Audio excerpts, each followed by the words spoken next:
Okay, good afternoon, everyone. My name is Matt Beattie in the sports department at Langley College, and you'll see on the camera there my colleague Glenn Helsby, who's working in the public services team. First and foremost, why Langley College? We've been here over the last 7 years investing quite heavily in the facilities that we have. We've spent just short of £30 million on rejuvenating the sports and public services centre. We've rebuilt a new STEM centre for construction, and we've got really good state-of-the-art facilities. We're quite happy to invest in those facilities to make your learning a more hands-on and active experience, and we actually align ourselves with industry for recognised qualifications. The qualifications we offer, we actually speak to our employers in industry, and we ask them what they need the learners to come out with at the end of their qual so that they can become employable. We have exceptional teaching industry experts within our field. So Glenn, he'll probably tell you himself, and he'll tell me if I get it wrong, but he's had experience in the RAF, had a career in the RAF. I've worked in personal training, worked in sports coaching sectors. So we are industry experts who have been there and done it, and we bring that to our teaching. We work with a range of local employers. So in sport, for example, we work with Sports for Kids. We've had an exciting breakthrough today where we have 40 work experience placements lined up for the half term in May, June time, where our learners are going to be out working in the holiday camps, setting up activity sessions. They'll be working with Sports for Kids, and hopefully longer term they'll be able to achieve some form of employment out of it. Glenn, would you mind just telling us a little bit about employers for public services? Yeah, well, we get a lot of outside speakers in to, talk to potential public service students about life within the public service. So we've had the police, fire service, paramedics, and we've also had quite a lot of students go on work experience. We had a group looking at knife crime recently who went along and did some sort of experiments with the police, going into local off-license stuff like that, or places where you could actually buy knives. So the student was playing the purchaser of the knife, and if the police decided that the student wasn't old enough, they could go and speak to the vendor of that establishment to explain the sins of what they've just done. Yeah, we try to, like the sports department, we try to set these students up for a career in the public services. Rather than just telling them about public services, we try to set them up to tell them what it's really like and what to expect. So if they do want to go, it's not a shock for them when they actually join that public services. So we tell them a lot about the recruitment process and sort of and the real life, not just what you see on Netflix or on TV. Thanks, Glenn. We have for you guys an active student union where you will have the opportunity to sign up and undertake a variety of different roles. In the sports team, obviously, we look to promote sports students to become sports officers. And in that role, you'll be there to actually set up lunchtime activities potentially, or after college activities for peers across the campus. We have had in the past, and currently still is, student governor is from public services. So there's plenty of opportunity to get yourself involved. All the way whilst you're at college, we will guide you through your careers. We will give you the right advice, the right guidance. We'll put you on the pathway for your future career. For you guys that will be coming in, you'll be looking at a £5 million gym and sports hall complex. We have 4 badminton courts. We have a full gym that is subleased in partnership with Absolutely Fitness for evening and weekend work. Again, within that, we have links with work experience opportunities. Public services have 2 designated classrooms as well as use of the gym and sports hall. And we also have a dance studio that we all use. Myself and Glenn have in the past been known to do some challenges. A couple of years ago now, we rode across the English Channel on the rowing machines in the dance studio, pitting sport and public services against each other for sports relief. So that was a a good bit of enjoyment for us.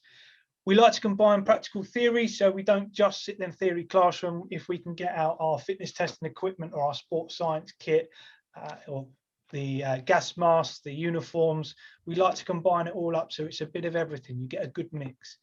Again, industry experts. So there's 2 members of staff that aren't with us at the moment. We've got Colin Gribble, who's in public services, has done many a year in the fire service before turning his hand to becoming a lecturer, and Tony Privet, who is in the sports team, who's worked in and around football for a long time, and most recently he was an FA affiliate tutor.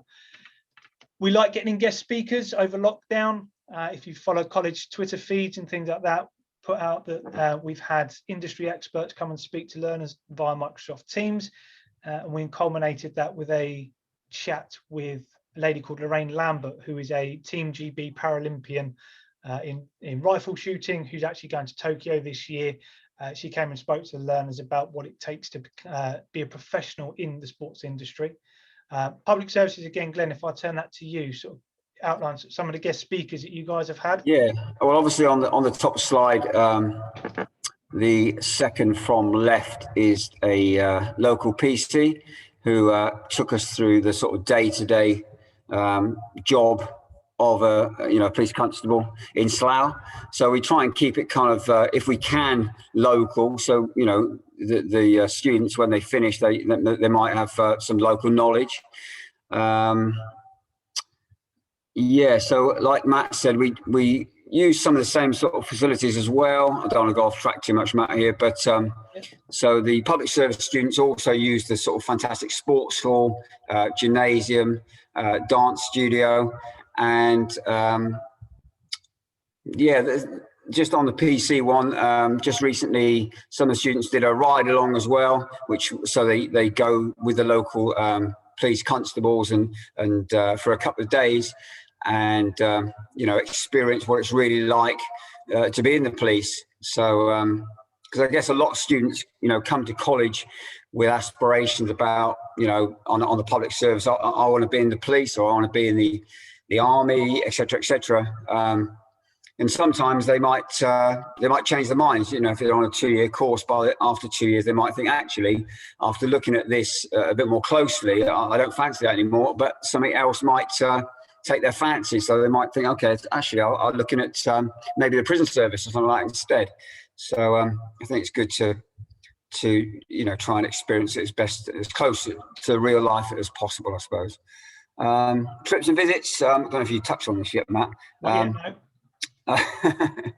Well, we certainly try to. This year's obviously been a bit awkward for obvious reasons, but we certainly try and get out of the classroom as much as possible to get people to do practical things. We've got, I know the sport do a lot of practical anyway, but on the public services, obviously we've got certain units which are practical based, like expedition units or outdoor activities, water-based activities, which in the past we've done a lot of practical, and some students excel on that type of stuff rather than, if they're not excelling on the actual assignment work, the academic side, then maybe they can, their bag might be the actual practical stuff as well. So sorry, I don't want to jump the gun if you haven't talked about that bit yet.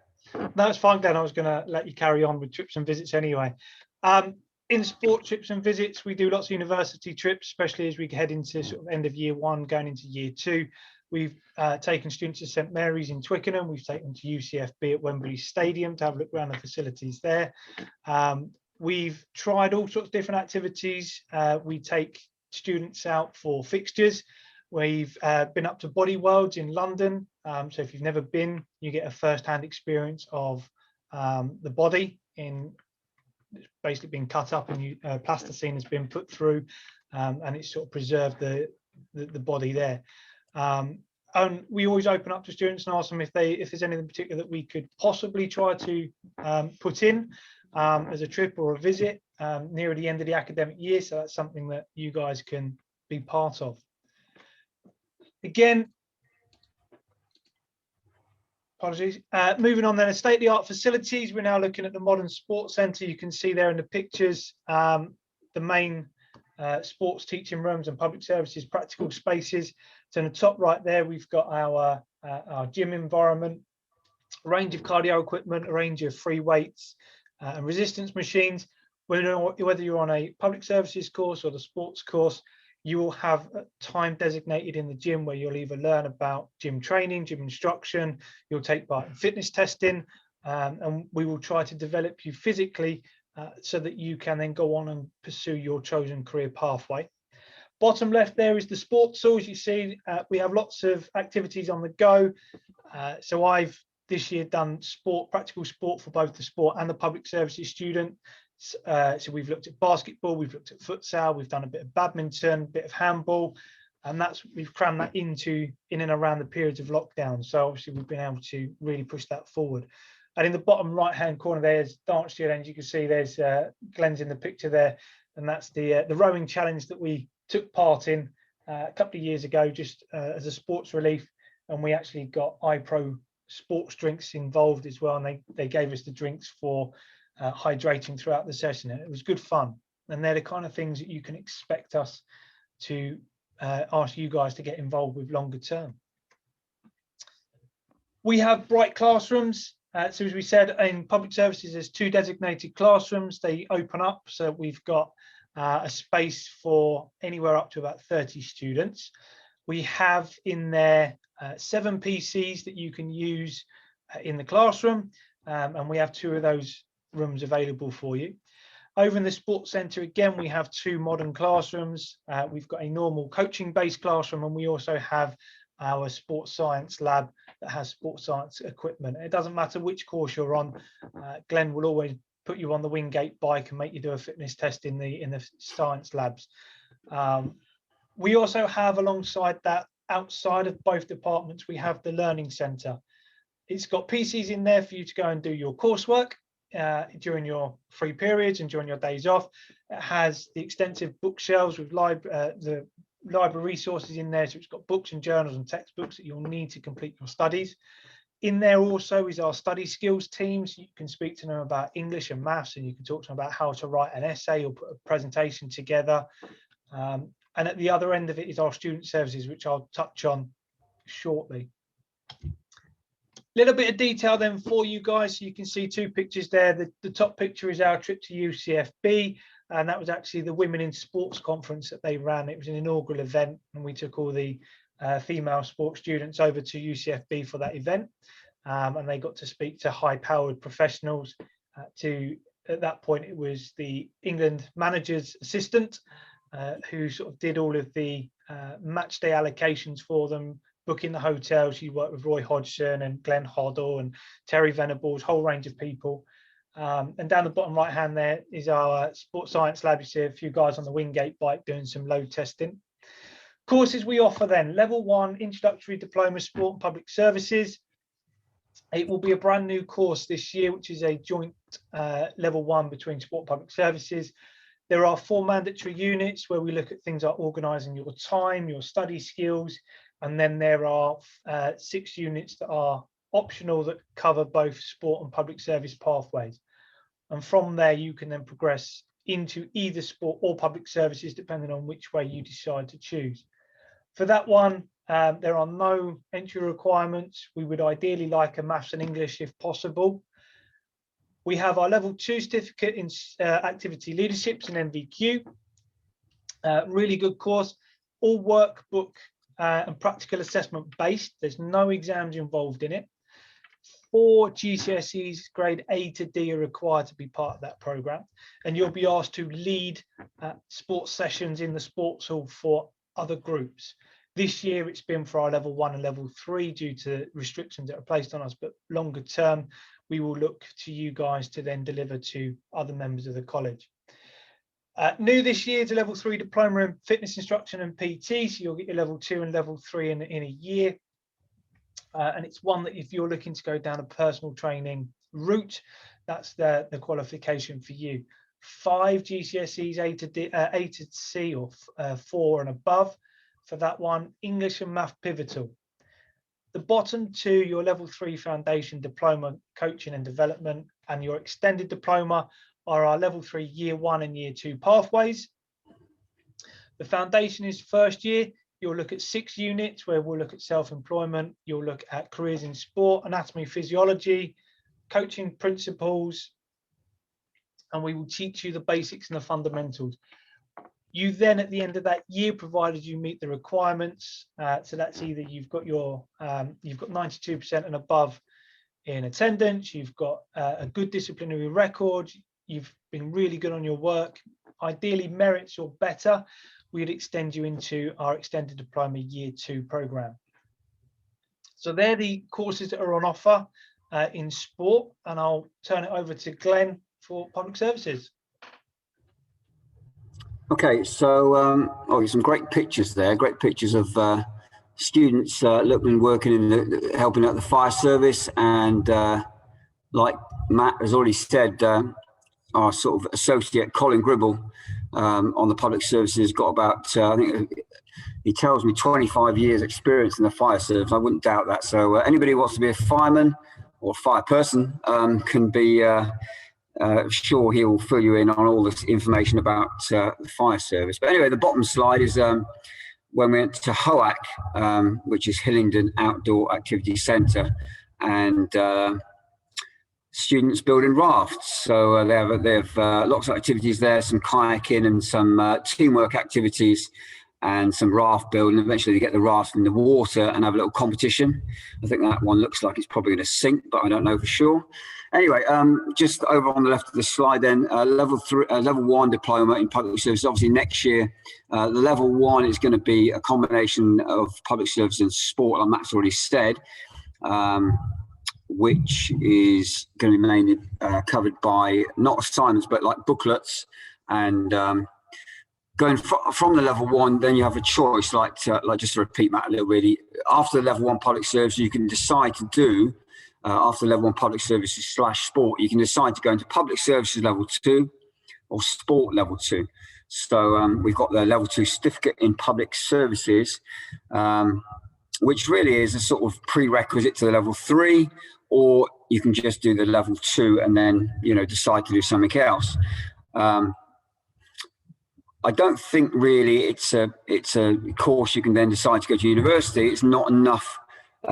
It's not enough of a qualification, but it does give you a pretty good insight into public services, things like leadership, teamwork, outdoor activities, fitness, communication, discipline, crime, all the sort of basics. And you find as you go up the different levels, some of the units are very similar as to level 2, but you do a lot more of them. And we'd expect a lot more sort of detail in the way you do your sort of assignments and stuff like that. So level 3 diploma in public services, 90 credit, is a 1-year course.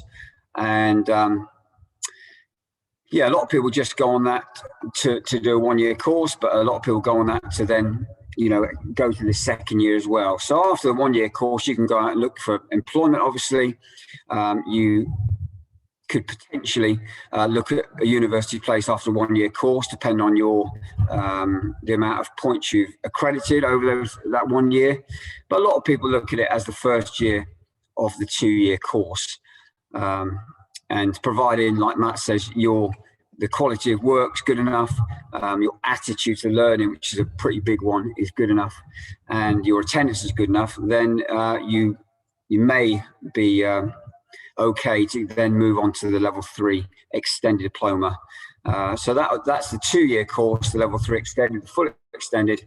And after that, a lot of students then will decide to look at maybe some university, or things like the police 3-year apprenticeship, possibly. Obviously, it's going to set you up with a qualification. There's no guarantee you're going to get a public services job lined up, but hopefully with all the kind of qualities that you've gained over those 2 years, it stands you in pretty good stead. And I think just a quick one on that, a lot of the units we do on, especially on public services, sport as well, I think we're going to stand you in pretty good stead for a lot of employment, even if after you've done the course you decide, look, I don't really want to join the police, don't really want to join the fire service, I want to do something else. a lot of the units, for example, leadership, communication, teamwork, you know, they're pretty important in most careers, whether it's a public service or not. So I think it's a win-win situation really by doing either sport or public services really. Perfect. Thank you very much, Glenn. So this is what your study program at Langley College will look like. At the top there, you've got your main qualification. That will take up a fair bit of your timetable. So argument's at level 3 course, you're looking at around about 12 hours a week of study on your main qualification. Alongside that, we then have 4 other areas. Now, if you're studying level 3, English and maths will be hopefully irrelevant to you because you've already got your grade 4 or better. If you're looking at level 1 and 2, we will ask you to retake English and maths if you haven't got a grade 4 or better. And you will study that alongside your main program. Your progression from your level will depend on English and maths attendance as well. And we can tell you from experience that attendance to those lessons are crucial. If you can achieve it in the year that you come with us, obviously then you'll either move up to the next level or potentially you won't need to restudy. So it's important that you attend those. You have your core studies. It's almost like a personal tutoring team. They will talk to you about all the bits that go alongside the course. So it's a holistic approach. They're the team that will talk to you for your counselling issues that you might need. They'll talk to you about anything that's going on at home. They might talk to you about the difficulties you're finding on study. And they may just be generally an ear that you want to talk to rather than talking to either myself, Glenn, or Colin and Tony. And then at level 2 and level 3, the 5th element of your study program is work placement and employability. You will either find your own work placement or within our teams, we have workplace coordinators who we liaise with, and we will find you a suitable placement that matches the skills that you're looking to achieve. As I sort of said earlier on, Sports for Kids have just tied up with us 40 placements, which covers quite a few students this year in sport. And it's something they're looking to work on for next year. And we've got other things in the pipeline with Slough Borough Council. There are 5 elements, depending on how many of those elements you need to study, and they are all equally matched. Okay. As tutors, we sort of oversee you. We're the subject leads, we're the specialists. We deal with you on a daily basis. We will work with you if one of those 5 elements is falling down. Okay. Sorry, Matt, can you go back to the last slide? What's going, Glenn? There you go. I just want to get my tuppence worth in, I'm afraid. Sorry about that. I was just going to say, which really backs up what you said anyway. You said there's 5 elements just as important as each other. I think that's really true because I think a lot of people, this is the sort of feeling I get about some people come on the course. So they join a public service course and they haven't done the maths or they haven't got the grade they require for maths and English to really move on to the next level, for example. And a lot of students look at the maths and English as like annoyance or something they don't really want to do, but they want to do the main course. They want to do the sport or they want to do the public services. They want to do engineering, whatever. But like Matt's just said, the maths and English are just as important as your main course. And they'll come back to haunt you if you just don't go to the lessons or you keep putting those off and think, oh, they're not very important. I just want to do the public services. Because even if you want to get a job in the public services, you'll be expected to have maths and English when you go to that job, whether it's in the army, the police, whatever. And you'll be given some sort of test prior to, enrolling or as part of the course, really. When you try and join the army or the police, they'll give you some sort of test in maths and English, and if you're not up to the speed, you're going to fail and you're back to square one again. So while you're at college, I think you should take those really seriously, and certainly the work placement stuff as well. When you go for a job after college at the moment, they'll expect you to have work experience. It's not good enough to just say, I've got a BTEC in sport, or I've got a BTEC in public services. They'll want to say, well, what experience have you got as well of the actual employment? If you haven't got any, they might move on to the next candidate. So that's really important too. Yeah, just to echo Glenn there, work experience. So all students are expected to do work experience, and we try to make sure it's relevant to you, your industry, your skill set, and what it is you're looking to do. So we've got students in the past, we've got students now currently who are looking at becoming physiotherapists, for example. We've tried to place them within a hospital. This year it's not been ideal, nor was last year, but where possible we try and get you into the right placements. And we work with two fantastic ladies, Fiona and Libby. They work with us really well, and we liaise all the time, and we're always trying to find new placements for everybody. We will go on trips, we will get guest speakers, we will get you involved in projects, as well as doing those elements. So all nice, round, holistic approach to your learning and your development. We've spoken to our employers, we've spoken to people that we know, and these are the things that they're asking us and telling us that they want from you guys as students. Key things that they're looking for are communication skills. In every unit, as Glenn said earlier on, in everything that we do, there is an element of communication, whether it's directly talking to somebody, it's writing an email, it's writing an assignment, maybe for communication and technology and public services, it's using semaphore, or it's using Morse code, as we've done this year. Communication skills are communication skills are key. I'll get it right. They're the ones that we will work with you in. We will work to help you develop your own confidence in yourself. And we do that by using a range of different opportunities. So we will use the opportunity of in the classroom, we will use the training environment. So if you're doing the coaching, for example, we'll ask you to coach your peers. We will ask you to coach other members of the Sports and Public Services department. And that gives you confidence to know what you're doing. We are really hot on our punctuality and our attendance. We have the phrase in the sports and public services teams that on time is late. If the lesson starts at 9:30, we expect you to be there ideally 5 minutes before. Okay, and we drill that into you from day one. They want good organisational skills, a really strong work ethic. Glenn touched on it there. Everything that we do in sport and public services is coursework based. There are no exams in our units. Everything is coursework based. It means, especially as you go up the ladder, up from level 1, 2 and up to level 3, you need to have the ethic of going into the library, taking the question you're offered and studying the question and finding your own research, getting your examples in there, and then being able to reference it. There's no point coming to us on deadline day and saying, I didn't do it. We will help you with that. We will help you with planning, and we will help you with your leadership skills. In every single unit, in every single course, sport or public services, level 1 or level 3, there is a leadership element where you are going to have to do some form of activity where you lead it from the front. And it can be the smallest activity for 5 minutes, or in terms of sport, definitely, you're coaching for around about half an hour, 40 minutes. And I know Glenn does a lot of leadership with public services. So that's what the employers want. We always liaise with them. We always try and find out their latest wants and needs, and they communicate that back to us. Just on the screen now, a case study from Harley. Harley is our level 3 foundation year student now. He says there that sports facilities at Langley are really good, lots on offer in terms of equipment, gym and resources. Teachers are very kind and down to earth. They really motivated him and have faith in him to do well on the course and progress. Teachers, staff and students are always there and available to help. Very friendly college where he's made lots of friends.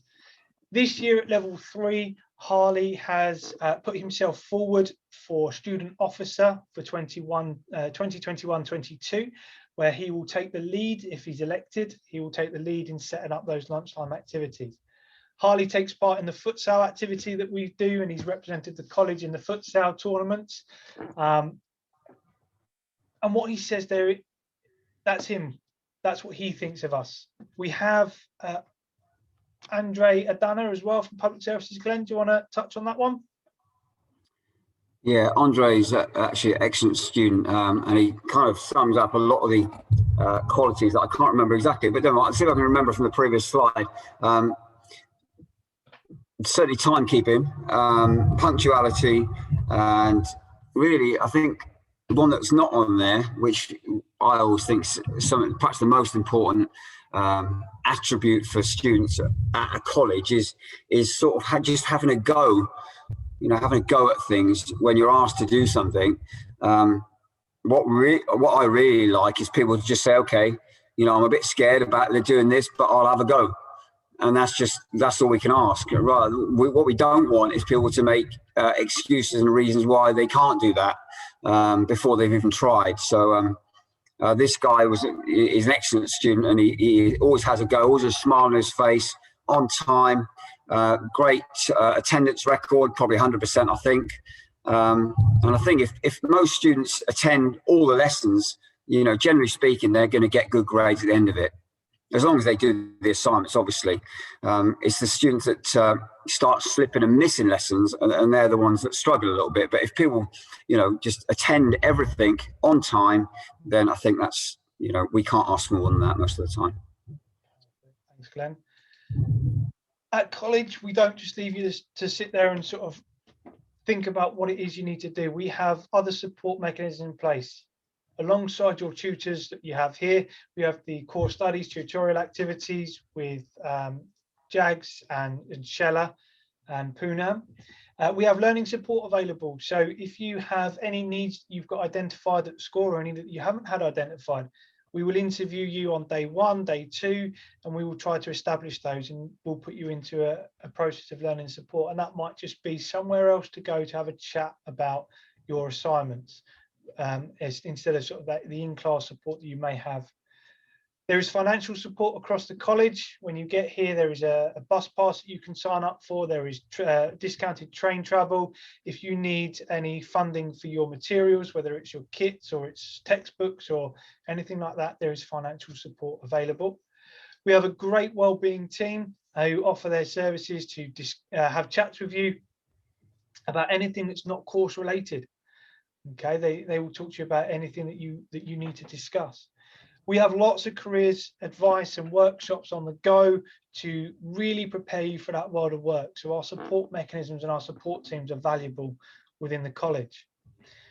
Little bit about, sorry, just on that last couple of points there.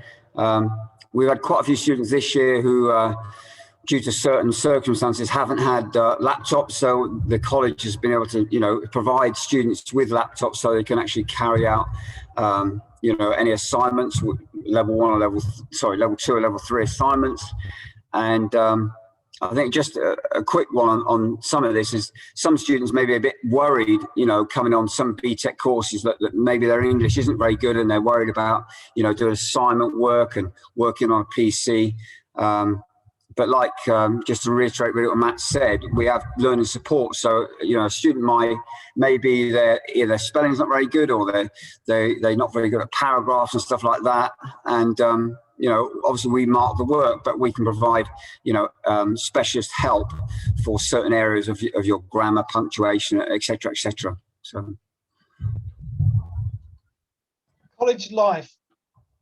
You do your course, you do your study program, your 5 elements. We also have then around campus all the different activities that you can do.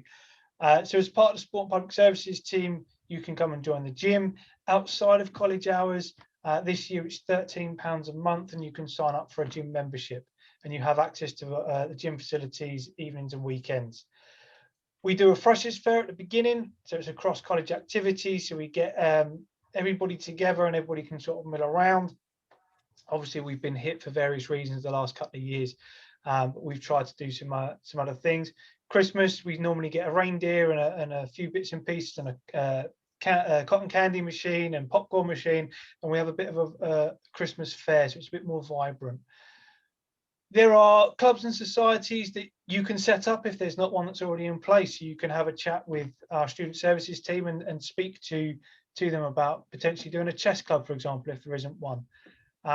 You can take part in your sports activities. So when the sports officers put activities out there, you can jump in, as long as it doesn't clash with your study program.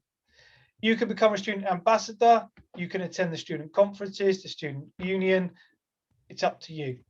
We have our salons, so our professional hair salons.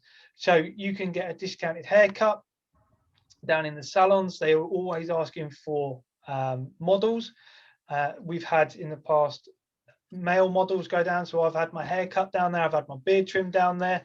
So it's open to everybody goes down and you can have a treatment down there. You just need to book in and pay pay your fee. And then what we ask there, the bottom one in terms of college life, is we ask people on courses to become tutor reps. They're the people that will feed into myself or to Glenn as leads on the level 3, rather than all of you coming to us all at once. So you can take any comments or queries to your tutor rep, and they will come and speak to us, and hopefully we'll be able to smooth out any other issues. And it's done by vote. So you nominate yourselves, and then you get to vote for who you wish to represent you with the members of staff. Glenn. Can I just say one quick thing? I think it's really important, this kind of stuff, as well as just your BTEC course. I will say to people that there's two sides to college. There's the academic side of passing your assignments and getting all the qualifications and English and maths, etc., etc. And then there's also the social side of college that you should embrace as well. I think if you just come to college purely looking at I want to get a DDM on an assignment, you're kind of missing out on a lot of the stuff that can go on. So obviously you're going to meet a lot of new friends, hopefully, and there's a lot of activities that you can get involved in. So my advice is trying to sort of embrace that side of it, as well as obviously working hard on your course as well. And the last bit from us then is our expectations. So we set high expectations across college, doesn't matter whether it's us in sport and public services, construction, IT. We expect 100% attendance and punctuality. We are obviously human, we are aware that things happen, but you need to be in the classroom. We can't teach you what you need to know, and we can't upskill you in terms of employability if you're not physically in the room. Okay, missing out attendance and missing out on punctuality means that you're missing vital information. So when you come to write your assignment, you might not know the answer, and then you're having to refer it back to us, and we will say to you, well, were you at the lesson? Did you get the learning content, etc.? That's a key one for us. In sport and public services across the board, we sit at 92% or better in attendance. We are really pushing it because we're in a professional industry. We've all come out of industry where it's attendance and punctuality is key. We have a dress code. You can see in both the pictures there on the slides. The sports students are in their Nike t-shirt, shorts. We have tracksuit. We have a hoodie and a top that you need. Public services have their own polos that are logoed up. They have to wear combat trousers and combat boots.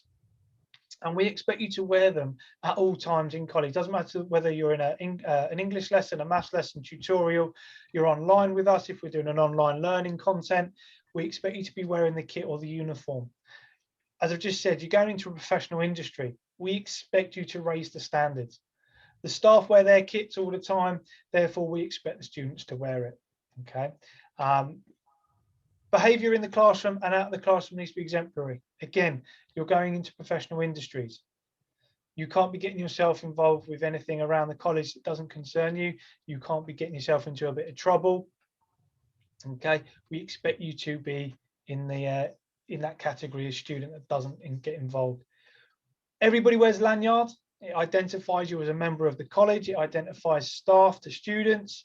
Okay, if you don't have lanyards on, you can expect to be challenged by a member of staff, and in that then lies the behaviour issue. We then expect you just to show your ID badge and put it around your neck, as is the expectation. Okay, rather than have a little bit of a fit and throw your ID badge around and then get yourself in trouble for disrespecting a member of staff. We touched on the fact that we've spent £30 million odd at the college. We expect you to respect the college environment. So we're talking about if you drop a bit of litter, pick it up, put it in the bin, not spitting in corridors, not throwing paper towels around in the change room, all that kind of stuff. This is your learning environment. You wouldn't treat your home in that manner, so don't treat it here. We expect you to develop your employability skills. We expect you to be ready to leave here to go into the world of work. And we will do work with you in that throughout your time at the college. And the last one is crucial for us. We expect you to be ready to learn. When you come in September, don't come in without pen and paper. We will provide course materials. We will provide you with worksheets and everything else you need to do the course. But make sure you've got your pen and paper. Make sure you come in with a good attitude. Make sure you've got your lanyard on. When you've got your kit because you've ordered it, you're wearing your kit. Make sure you haven't got a hat on in the classroom. Okay. Are you ready to learn? Are you engaging? Glenn, have you got anything else you wish to add?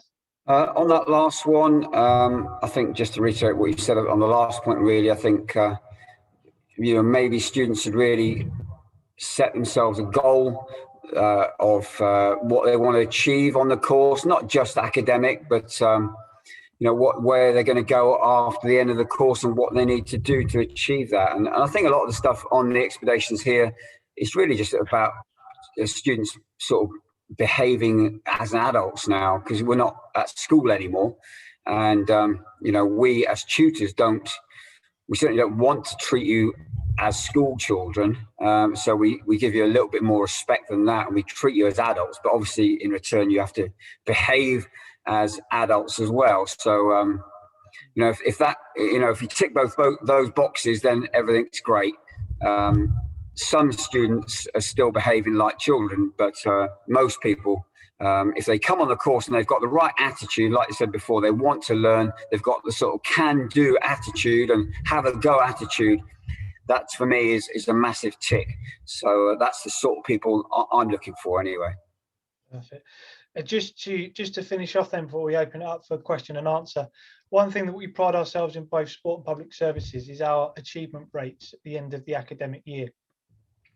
If you abide by the expectations, if you join in with everything that we ask you to do, if you take part and play your part in it, we manage to get from 85% and above students through their courses.